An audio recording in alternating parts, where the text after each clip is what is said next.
Welcome to the Charleston Marketing Podcast, brought to you by the Charleston AMA and broadcasting from our friends at Charleston Media Solutions Studios. Thanks to our awesome sponsors at CMS, we get to chat with the cool folks making waves in Charleston. From business and art to hospitality and tech, these movers and shakers choose to call the Lowcountry home. They live here, work here, and make a difference here. So what's their story? Let's find out together. Hello, everybody. Welcome to the Charleston Marketing Podcast, powered by the Charleston American Marketing Association. We're coming to you from the Charleston Media Solutions Studio. Massive thanks to them for supporting CAMA and the show. Huge thanks. We've also got to thank our sponsor, South Carolina Research Authority, for the annual sponsorship, plus King and Columbus for jumping on with us in Q1. And as always, big shout out to Jerry Feelsgood for the beats. I'm Kelly Morse. I'm the Director of Digital Communications at Trident United Way. And hi, everyone. I'm Owen Easter. I'm your Sales Director locally for Simplify, the best streaming TV platform out there. And today we have Gillian Zettler. Hey, Gillian. How's it going? I'm really good. How are you? Great. Thank you. We're going to go ahead and tell the audience who they're going to be hearing from today. So with nearly 2 decades of experience in community building and experiential leadership, Gillian Zettler co-founded The Drop-In to create joyful, movement-based spaces where connection thrives. As former CEO and Executive Director of the Charleston Wine and Food Festival, Gillian brings a proven track record in brand building, strategic partnerships, and large-scale event execution. She is a Legacy Lululemon Ambassador, Chief Member, 200-hour RYT, and a member of the Aspen Global Leadership Network as a Liberty Fellow Class of 2025, known for blending sharp vision with meaningful impact. She's here to build what doesn't exist yet, wider containers for connection, deeper wells of community, and partnerships that push culture forward. Good Lord, you did just about everything over here. And a partridge in a pear tree. Exactly. That's so impressive. That's awesome. I have to ask, what is the 200-hour RYT? That I'm a registered yoga teacher. Oh, that's awesome. Yeah, so that was another little step in the wellness journey. Oh, and we're going to get into the wellness journey here a little bit. But, honestly, I think we should kind of start from the beginning with everything. I know we touched on a little bit just in our conversation, but why don't you take us back to the moment you knew you had to really start the drop-in? Oh, goodness. I feel like I don't know that it was like one epiphany moment. I think it was a little bit of a slower drip over time. Wellness, well-being, movement itself became so important to my mental health.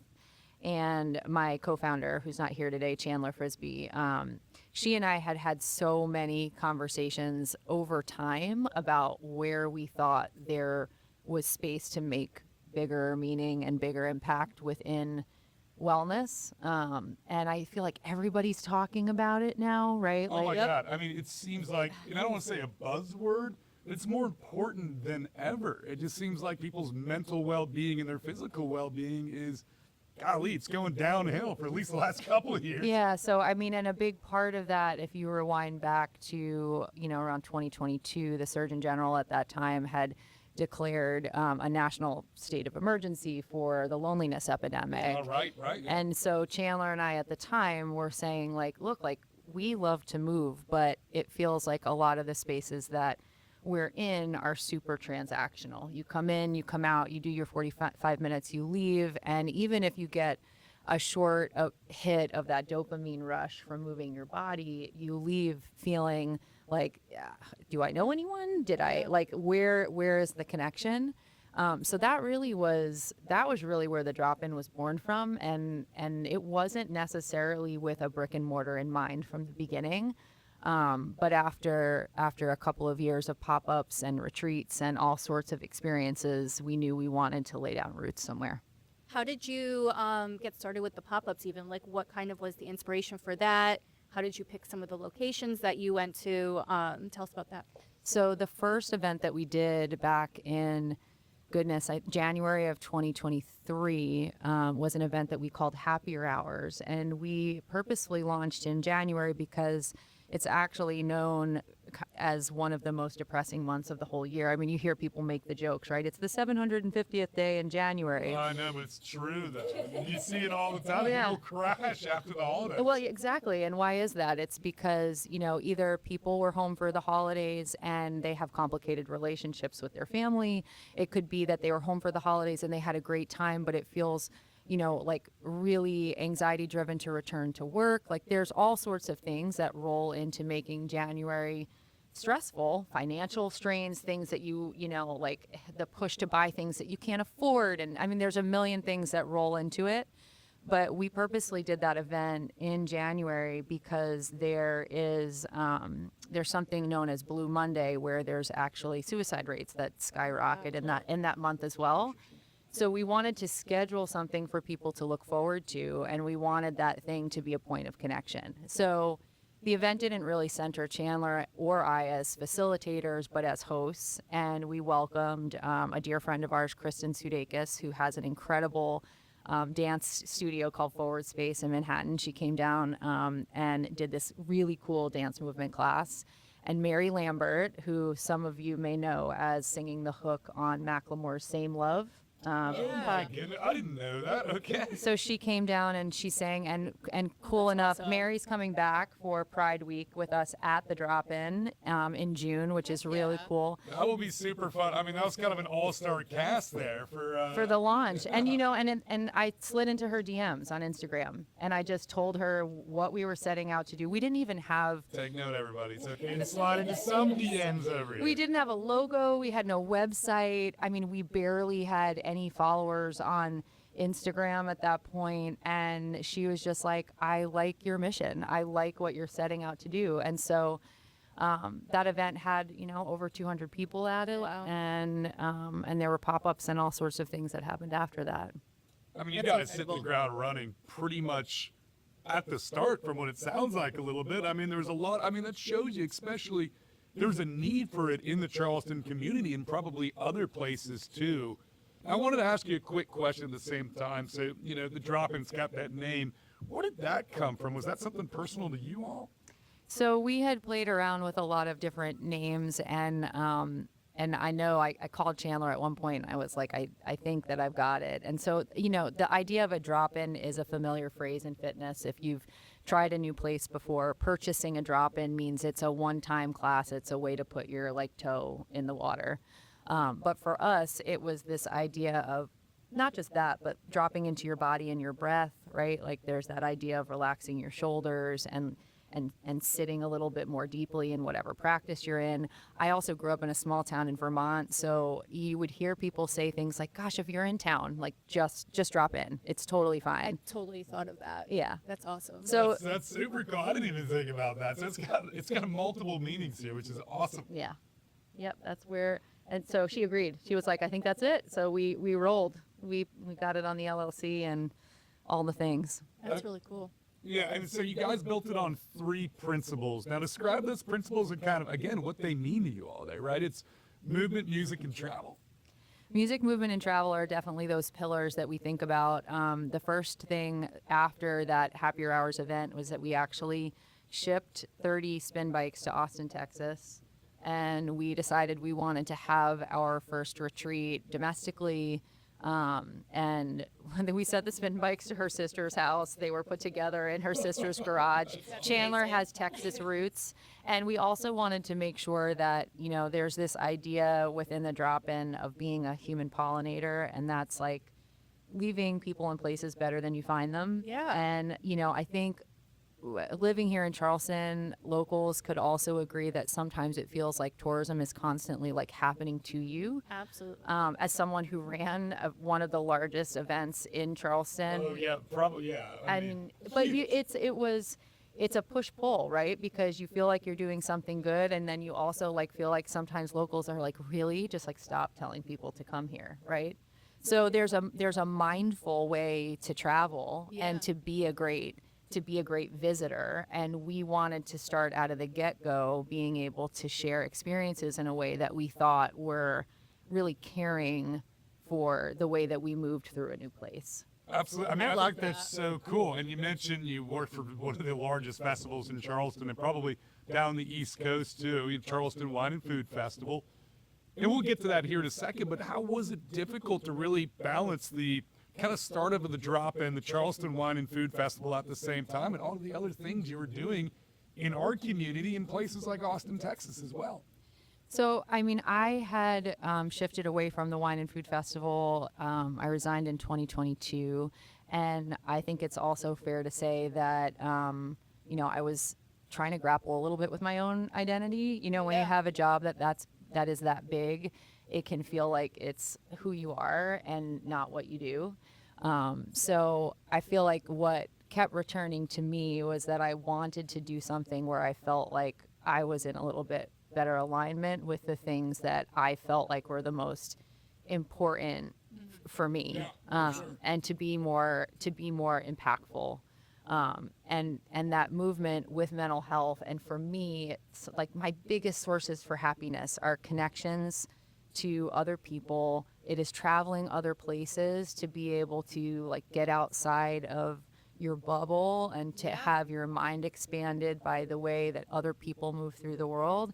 And I grew up in a household where music was the epicenter of everything that we did. It was the way we celebrated. It was the way my parents, like, it just was infused into everything that we did. And so to now have this thing in my life that is my job that also pulls all those things together feels really incredible. Yeah, That's awesome. that makes so much sense. I mean, I think it's really cool, and you mentioned that transition, but it's also cool how you've just grown the community outside the drop-in in Charleston too, right? I mean, I think, and correct me if I'm wrong, Charleston's really become a place where, that whole idea of growing your personal, I wouldn't say accountability, but making yourself feel better, helping your mental state too, has really become one of the big things about this city too. Yeah, absolutely. And Charleston is such a big fitness area, I would say. You see boutiques popping up left and right, and to have something that's so unique like this, like I have not heard of anything like it. I think it's just really exciting that you're able to take this passion and really put it into action like that. I think that one of the things that we find is really unique about our space is that when you look out into the world and you see, a friend of mine pointed this out to me, so I can't even take credit. When you look out into the world and you think about people who have a regular movement practice, people that are even a little fanatical about, like, let's say their workout schedule, there are way more people that don't have that than people who do. And what Chandler and I are constantly asking ourselves is, how do you speak to that audience in a way where they feel like they could be vulnerable and brave and step into our space for the first time? So we have a lot of people who have never been on a spin bike before. We have a lot of people who have never taken a dance class or been on a yoga mat. And part of the reason that Happier Hours event was really not about even the movement that we were going to ultimately teach and facilitate. It's that, like, man, if you can get people in a large group to decide to be silly and have fun and find connection and build that level of trust, then when they go, wait a minute, so you have classes 7 days a week and there's a studio, you've built the trust where someone goes, I would take a class from them. Yeah. I feel like they have my back. So that really is, that's the anchor point in those larger events, is to create that wide container for Well, I both. think that makes a ton of sense, right? Because I kind of look at you guys in a lot of some of the other communities around Charleston a little bit different, right? It's different than just walking into a gym. You got your own earbuds in. You're in your own little space there. And oftentimes, I freaking get it. It can be absolutely intimidating just to do the bare minimum. But it sounds like what you guys are doing is fostering that connection, not only with you all, but everyone around who's there. So it's not saying, oh, it's just I'm in my own world and all of a sudden I'm lifting or running or doing whatever, just kind of on my own dime here. It's we're all doing this together and we're having fun while doing it. It's making it less work part of working out and more fun part of it. Oh, 100%. And it's not to say, like, I am not in any way, shape, or form invalidating, like, the clarity that can come from taking a walk by yourself or going out on a run by yourself or lifting by yourself. Like, all of that can have a place. But if you are someone that certainly is like, man, like, I am not, like, if you're not in a church, if you're not in a bar in Charleston, South Carolina, then where are you going to meet people? And some people will say the gym, and then you have to kind of scratch your head and say, but am I or would I? Because everybody's coming and going. And to watch the way that relationships have been formed in our space, it's like Chandler and I may open the door and say, good morning, we're so glad you're here. But the members and the people in our space, they're the ones that are like, hey, Matthew, you better come back. Like, it was so great to meet you today, you know?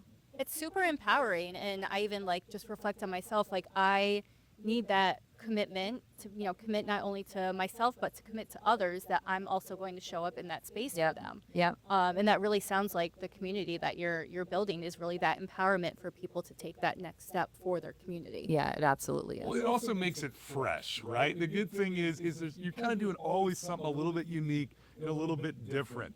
Even in my own life, I find sometimes, when I hit the gym day in, day out for even a year's time, it gets old after a while. You're doing the same things over and over, and just to have something even a little bit just fresh and fun makes a massive difference. It makes it going, oh, it's not an effort, I just have to do it, but I want to do it. Yeah, it's the want, for sure. Which I think super cool on that front there. All right, so now let's kind of get down to the little nitty gritty about you and your business here. So what's a typical week look like for you?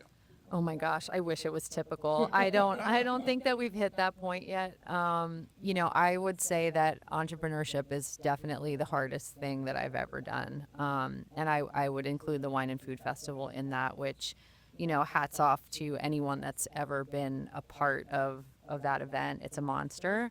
But, it's when you are a very tiny team, and by tiny team I mean it's me and Chandler, and we've got an incredible kind of like part-time experienced crew and a few coaches. But like, when you see the vision of where you want to go, ultimately it's like nobody's gonna do it if you're not gonna do it. Yeah. So I mean, a typical week right now, I mean, it's just trying to honestly, what I'm trying to do is get myself out of being an operator and being in the space that ultimately like excites me the most, which is being an innovator and a strategist and development. And because I actually do, I love sales and I love development. Absolutely. But I'm also creative. So, thankfully, I want to shout out to Chan because she's not here, but she's an incredible coach and she's an incredible developer of coaches. And she's a phenomenal athlete. I mean, like, she literally could motivate a inanimate object to do jumping jacks. And she is a D1 softball player. She just cares deeply about people. So like, knowing that she's in the space and she just cares so much about that unreasonable hospitality in there is awesome. I feel like I'm trying to yank myself out of operator mode a little bit. I mean, I get that, which can be so hard, especially when you're the one, I know both of you, but you're one of the two people who really built this thing up, and you have kind of that drive to make it as big as possible, too, at the same time, while still having that community base, too. But you mentioned you really want to get on a little bit of that more of that research and development side, really that what's new.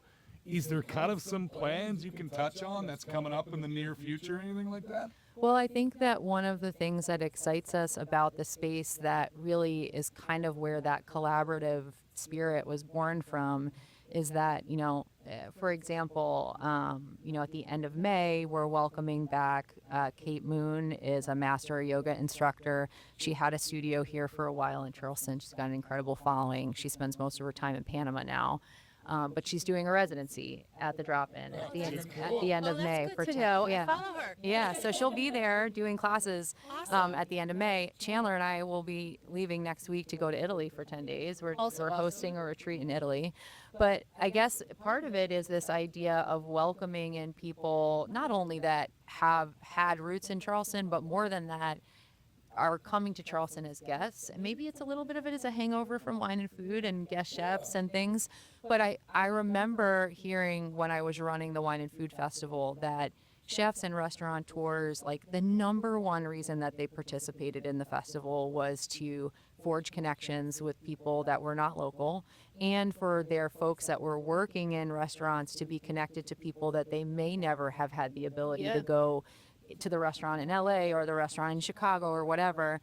And I think that piece has really stayed with me, is like, I love to travel. Chandler loves to travel. I've taken spin classes in Barcelona and Paris and I mean crazy places, but not everybody has the privilege of doing that. Yeah. So what a cool gift to be able to say, you know what, we're going to bring in some of our favorite people that are aligned with our mission that we think are going to inspire you, and you're going to get to experience them here. Oh my God, it's That's like little awesome. tastes, as you explained with the chefs, it's almost like little tastes from different cultures in different parts of the world, right in the drop-in, right here in little Charleston. Yeah, and I think we've also made a conscious decision to say, you know what, like there aren't any rules. Like no one is telling you love that. you have to be one thing. And I think that people like to try to put businesses and people in boxes, right? It's easier to digest when I can name who you are and what you do. And at the end of the day, we're like,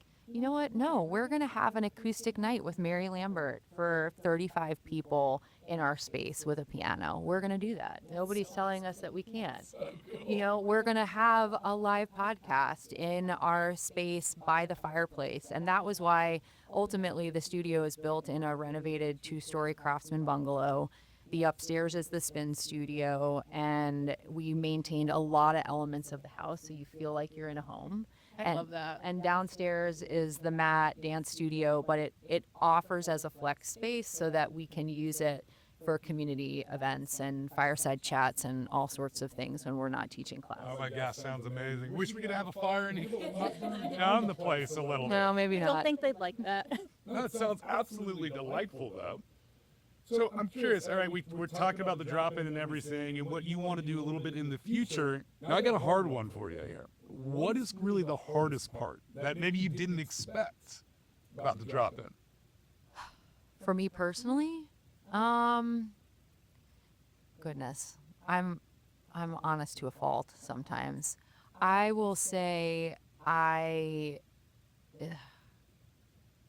mean, there's a lot of financial insecurity in it. Sure. I mean, like you go from, I would say for me personally, I'm going to be brutally honest. I mean, people are tuning into you with the idea that people come on here and hopefully they say things they wouldn't be able to look up on their own.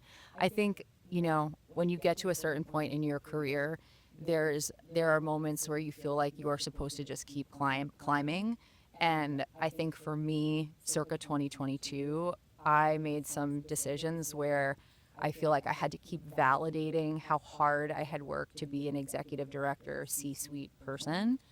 And so I think some of it is that like little voice that gets into the back of my head that's like, are you doing enough right now? Like, is this I think that's a lot of people, and almost kind of that imposter syndrome too, where it's, all right, I'm here, what am I doing more, or do I even deserve to be here a little bit? But you know what I think the universe serves up to me every time I start to do that is that, like, without fail, in whatever sort of like boohoo moment I have with my husband going like, is this what about my 401k? No one's matching it anymore. Like, what is happening? And he, without fail, like within 24 hours, something happens where I'm like, oh, that's it. Yeah. That is why you are doing this. And, and my dad, I talk to my dad almost every single day. And my dad's like, he calls me Jilly. He's like, Jilly, I've heard you through so many jobs, and I've heard you cry, I've heard you pissed off, I've heard you sit, be frustrated, all the things. And he goes, if you're going to cry and you're going to be frustrated and you're going to be pissed off, wouldn't you rather be doing it for something that you love? What's the alternative? Yeah. What's the alternative? So Great point. Yeah. what's the Mary Oliver quote? It's something like, what are you going to do with this one wild, beautiful life that you get? And so that's where I'm running right now. I love that. I think that is something for everyone to really keep in mind, because it can be so hard nowadays to really just keep up with the grind, but to actually be like doing your purpose is just amazing. Yeah. All right, now let's talk a little bit more about the big picture here, more of your industry you're in. So what do you think most fitness studios and gyms, what do you think they get wrong? And that's a tough one. I'm throwing them at you today. Well, I mean, listen, I think at the end of the day, if you want your business to be around, it has to make money, right? But there's a balance between things like EBITDA and having soul. I also think scaling can get dicey. Things that start with like one intention and a certain level of heart can get watered down or lost. But I think one of the things about the wellness community that frustrates me the most is that people kind of like glom onto words, or they start speaking out of their areas of expertise. I think you have to be very careful. Chandler and I are very careful. We are not therapists. Like, I am not a doctor. You have to be really careful when you're offering advice and guidance that you actually are qualified to give it. I also think that there sometimes is a tendency, even when you were reading some of, what we're doing, community is even a funny word that's thrown around now. Yeah. And I don't mean to sound like I'm throwing shade, but community and building of community has to be intentional. You don't get to put it on your boilerplate or in your Instagram bio As a buzzword type of thing, Yeah. Yeah, I mean, that's not what makes a community, and it takes a lot of intentionality, and so I don't know that that's necessary. I don't know if I want to necessarily point fingers and say getting it wrong, but I think that that's where a lot of places miss. And I can totally see that. I mean, I think it's, at least from what I'm seeing at a very outside perspective, there's a lot about, companies taking advantage of the wellness boom going on right now in a very corporate way, which almost, as we've been talking about a little bit, is a little bit less of driving that community, even though they might have it on their homepage or something like that, a little bit less trying to foster the connection between their members in pretty much just say, hey, we're for profit, let's try to just drive that as much as possible. Yeah. I mean, like I said, I mean, at the end of the day, businesses need to make money in order to be around, and conscious capitalism, right? Like, the more money we make, the more money that we get to do great things with. I would give a shout out to one of my mentors over my professional time here in Charleston, Steve Palmer. He's one of the managing partner of the Indigo Road, but he's given me a lot of words of wisdom in that space, and certainly that, like, you gotta, like, if you want to do good, if you want to do a lot of good, then you also have to be a really solid business person, which is also why I'm a little fanatical about numbers too. Yeah. We mentioned intentionality earlier. How, as your business is continuing to grow, how do you maintain that intentionality behind your mission?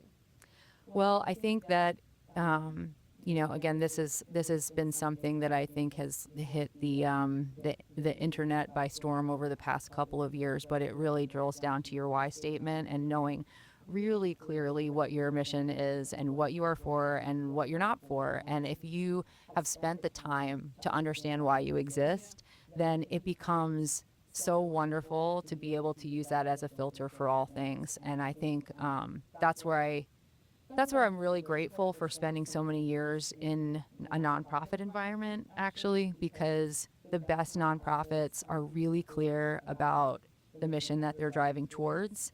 And that even as a for-profit entity, if you have a mission statement and you're clear about it, you don't have to guess, like, gosh, is that a person that should be writing us a check? Should I be cashing that one?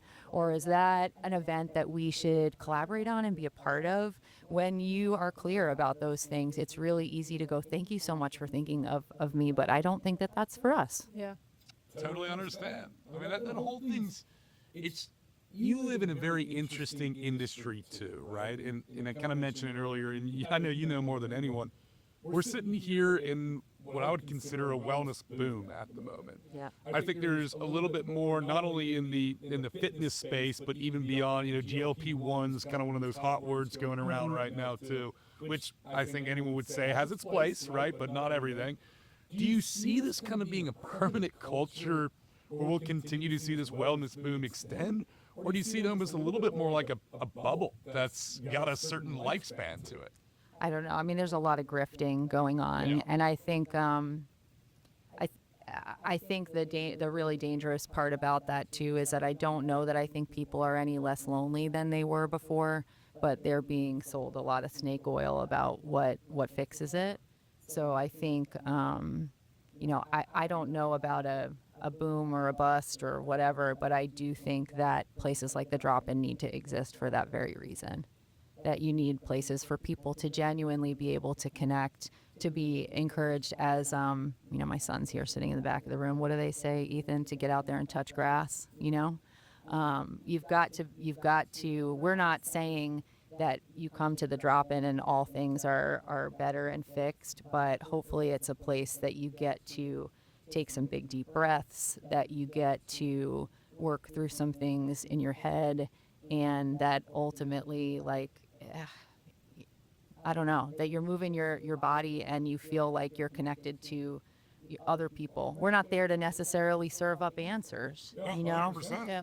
and I think that's the scary part right now, is that people are trying to sell fixes, and they're not necessarily qualified to do it. Well, and especially when a culture, the whole world's seeing this, where we're more connected to the internet, and we've been talking about this for years, right? But when we're seeing the doctored pictures out there too as well, and anything like that, where natural physiques are really no longer a thing you see on the internet or online, I can definitely see where you're coming from, where it almost feels like, hey, it's more of a sale and less of, here, let me actually help you out here. Let me make you better, your wellness better at this point.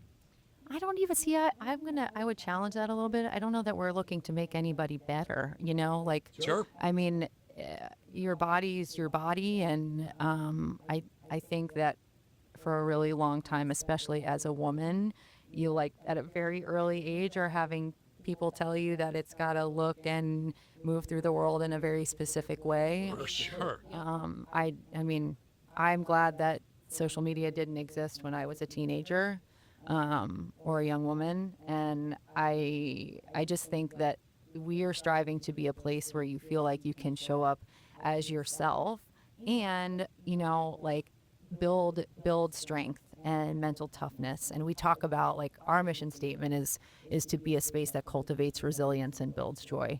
And and some people are like, well, how do you cultivate resilience? Well, I mean, you do that through discomfort and being vulnerable and proving to yourself that you can do things that you didn't necessarily think you might have been physically capable of doing before. And I know that in some of the toughest physical things that I've put myself through, when I'm in a space where I feel like I might be mentally stressed, I can ladder back into those moments and go, man, put more resistance on the wheel, put more resistance on the wheel. You got 2 more miles to the end of this marathon. What are you going to do? It's true. It's very true. I mean, I think that's super cool. All right, now I'm going to switch subjects a little bit here. Really want to know about your marketing background. You mentioned to us at the beginning here, you started off in radio. I want to learn a little bit about that, and then really what you've done to market not only Charleston Wine and Food Festival, and I know we're going to kind of breeze past this a little bit, but also the drop-in too. Oh, goodness. So, yes, I did start my professional career in radio. I was a promotions director for a cluster of stations in Greenville, South Carolina. I did not have a communications degree. I had an elementary ed degree. I had a friend who was moving to Charleston, actually, and she said, I think you should interview for this job. I think you would like the new promotions director who's coming in. And the two of us hit it off in the interview process, and he's still a dear friend of mine to this day. But I feel like that was really, you had to be really scrappy in radio. It is unbelievably scrappy. And again, fantastic industry to be in, but broadcasters, whether it be radio or TV, it's a little bit cutthroat. Well, I mean, and I don't know that I necessarily felt cutthroat, but we didn't have a budget to do anything. I mean, we had no budget, and my mom would tell you I've always had champagne taste on a beer budget. So, I mean, it was about how do you make this thing really, really cool and be as resourceful as you can. And and thanks to, shout out to Chase Murphy, who was my boss, he used to just say, you want to go do it, figure it out. And so a lot of it was just going into small businesses, figuring out ways to get creative. I mean, we launched the first Sex and the City movie, the last Harry Potter book. We did, $3 concerts, pop-up concerts with the plain white tees. I'm probably aging myself, but it just he taught me so much about even hey, make it $3. People feel committed. They got to show up. Yep. What are you going to do when, my first concert ever with a meet and greet was Justin Bieber at the basketball stadium in Clemson. And as we had 2,000 people outside, the sirens started to go off for a tornado. Oh boy, that's real fun. Yeah, and I remember like my lip quivering and my boss looking at me, and Chase was like, "What are you gonna do, kid?" He's like, "Events and promotions are like a tennis match. Like you're either gonna bounce the ball back or this isn't the industry for you." And I was like, "Okay." And that, I mean, it stuck with me however many 20 plus years later. And really events are all about problem solving. I mean, always. Oh yeah, that's definitely like that. Much like the Charleston Food Festival that you were doing. That's one hell of a. I mean, that's a little bit more of a scale than Justin Bieber per concerts, especially. That's pretty big. But that's like a whole different ball game, even. Yeah, that's a different ball game. I mean, I helped to open the Children's Museum in Greenville from the first day. I worked as a record rep for a little while. And the Wine and Food Festival was definitely the largest large-scale event that I had ever touched when I became the ED. And when you talk about imposter syndrome, like I remember sitting in our office on Cool Blow Street downtown and just going, who did you fool? Like, how did they give you the keys to this place, you know? But I have always said, and I will always say, that the best part about that job was the people who worked around me. And we talked about this a little bit earlier, is just like, give me the problems that you can't solve, and I'm gonna pull the most brilliant people around me, and we are going to surprise you.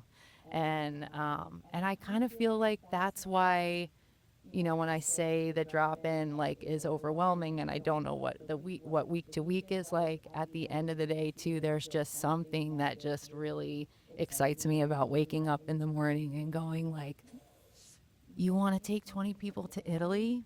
Let's do it. Let's go. Let's figure it out, you know? And I think it's really cool when you talk about your leadership that it's not you necessarily solving all the problems, but it's bringing the people together that will help solve the problem. Another use of like community, of bringing people together around a collective problem that you're all working to solve, and it's something that not one person can do on their own. No, I mean, I had someone say to me at one point, like, if you go out and do your own thing, make sure you put your name on the wall. And I just remember being like, that is so not me. Yeah. It's not me. And you know, I know that I shared with you earlier, like the spin studio and the drop-in, all the bikes face the middle, and the instructor is kind of tertiary. You know, when I was running the Wine and Food Festival, I think my board would probably say sometimes they got a little frustrated that I wasn't always the first one to go running for an interview, but I feel like those events, like most of the time they're so magical because you don't know who's behind them. Yeah. You know, it's like you watch the ball drop in Times Square, you don't know who was coordinating that effort, but somebody was, some people were. And I feel like the most magical spaces are where people feel like they're a part of creating the magic. And I know that's not everybody's philosophy, and that's okay. But I don't know that you could ever name any business or any entity that the success is predicated on one individual. Yeah, you know. Absolutely. You, we talked about her a little bit earlier, but Chandler is your business partner. She is. How did y'all meet and become friends and decide to go into business together? So we are an intergenerational friendship. I am 12 years her senior. We met when she was like freshie out of college at Charleston. Big, bright-eyed, she's still super bright-eyed, at a spin class. And she was training, and I've told her this before, I have this visual, she's so intently focused, like when she wants to understand something, and I can picture her riding the bike, and then subsequently, like, she was some of the first classes that I would come and take in Charleston, and she's a beast of an athlete. But the friendship was kind of sealed, deciding to take a trip to New York together with a couple of other friends at the time. And we didn't really know each other. The four of us didn't really know each other at all. And it was like, let's go to New York and let's eat good food and let's sweat and let's explore. And, you know, and that is what we did. And we kind of came back from that trip as just really good friends. And, you know, over a decade later, she's still one of the most important people to me. I love that. Love good stories of friendship like that. That's awesome. All right, I know we're starting to kind of wind down here, but I got some fun questions All right. coming up here. Shoot. All right, so what song never fails in one of your classes to get people moving? Ooh. That's a good one, I know. Like a banger or like a heart opener or whatever? Okay, I think we need both. You need both? Well, if it's a spin class, and I know you're a spin girly over here, the Dirty South remix of Messiah on a spin bike is pretty much a banger. And, yeah. or a Sam Smith, like Lost Kings Latch remix is also, for some people, I'm probably speaking Greek. So a little less Enter Sandman going in. Yeah, but I think people who take my classes know I run the gamut. I'm like an iPod from the early 2000s. I love that. mean, I play all the things. And I'm also a deep feeler. So, I mean, you could hear everything from Florence to Coldplay to U2 to Rage Against the Machine to... That sounds like my playlist. I love that. Yeah, so I'm all across the board. I love it. All right, I got another one for you. Rest day. What does that look like? What's kind of entails for you there? Right now, it doesn't feel like there's much of a rest day, but I will say my son is visiting. He's about to move to New York. He's done with academia for a hot minute.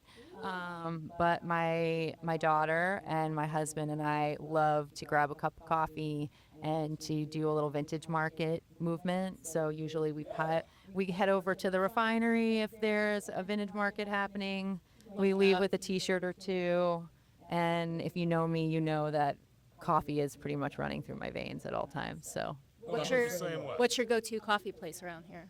oh, shout out to Sightsee. Sightsee is, I think, my favorite, and I love Baba's. I mean, they all, depending on the day or the weather, there's different places, but Sightsee and Baba's probably top of the list. choices. Yeah. Yeah, I got one last one for you. Here, what's the most unexpected thing to ever happen inside the studio? Oh my goodness, what's the most well, gosh, I don't know. The new space, I don't know that we've like had as many like crazy things happen yet. I'm trying to think of something that's like wild. For one coming up. Probably, though I will Don't say, jinx it. I mean, I could say that like in our ramp up to being in the permanent space, we started and we did a pop-up at the Navy Yard for about 6 months.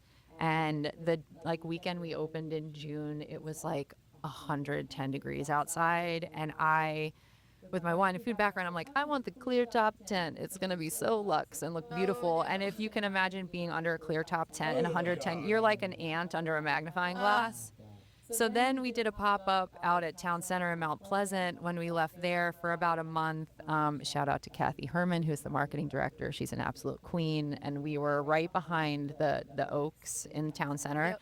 And it was the cold, snappiest of cold snaps for basically the middle of November to December. And my Vermont family would be like going, what do you mean it was cold? But for Charleston, I mean, we were like in the teens and we were teaching classes. That's cold even for up north, I Let's think. be honest, it's a damp cold, too. Yeah, it was so cold. It was so cold, but people were such troopers, and it really was really cool. But when we were like, oh, we're gonna have this like après theme out in the tent, I wasn't expecting it to be so literal.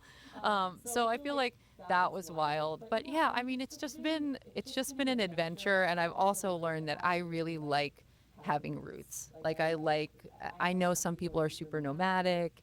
I like having a place that we can call our own, and 1118 King Street is pretty magical. We've met the family who their grandparents own the house. Oh, that's cool. Yeah, there are family members who live on the cul-de-sac, and we have had other family members come in. Someone in their family just became a member, which is so awesome. What, like a small world and just like a whole turn. She was like, I used to climb on the lions on the front porch as a kid, and I remember hanging out by this fireplace. And so it's just like, that's why when we were being shown all these like mixed use developments, and it could be industrial chic and whatever, we were like, no, we want a place with more soul. I love that you kept like the whole structure of the house and stuff. I think that's just so cool because you do see things getting torn down around here so frequently in the rebuilds, but to like just have that unique structure that's actually, from Charleston or like a part of Charleston is Yeah. really cool.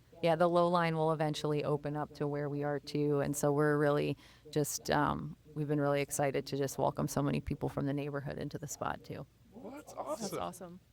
Well, Gillian, it's been nothing but a pleasure having you you. on today. Is there anything last little tidbits that you want to say to the Charleston American Marketing Association and what's going to be happening during the drop-in? I know we talked a little bit about those trips you all be taking, but what's those last little things? Oh, let's see. I mean, we are going to celebrate Pride in a big way in the beginning of June. So the first week in June, please be on the lookout for that. I would just say if you're listening and you're like, I don't do group fitness, I don't do spin bikes, I don't dance, I have 2 left feet, then I just like dare you to come in and not be in love with the community of people that's in this space, because that's really what makes it magical. And I'm just super grateful to do it here. It's helped me fall in love with the city of Charleston again, and I hope that it's a place that people just like really think of fondly for a long time. Absolutely. How do we find you? So this is the exact same thing there. I guess I'm really slipping on my comms portion of my marketing and comms. So you can go to thedropin.com, or you can find us on Instagram and Facebook, and you can slide into the DMs, and your girl who's wearing lots of hats on the microphone is the one who will answer your message. So Never know what will happen from it. you never know. Slide in. Well, perfect. Well, thanks so much again for having you. Please go check them out at the drop-in here, and hopefully we'll all see you soon at a good cycle class coming up. Yes, I'm in for it. Better be. All right, y'all. Thank you. Bye.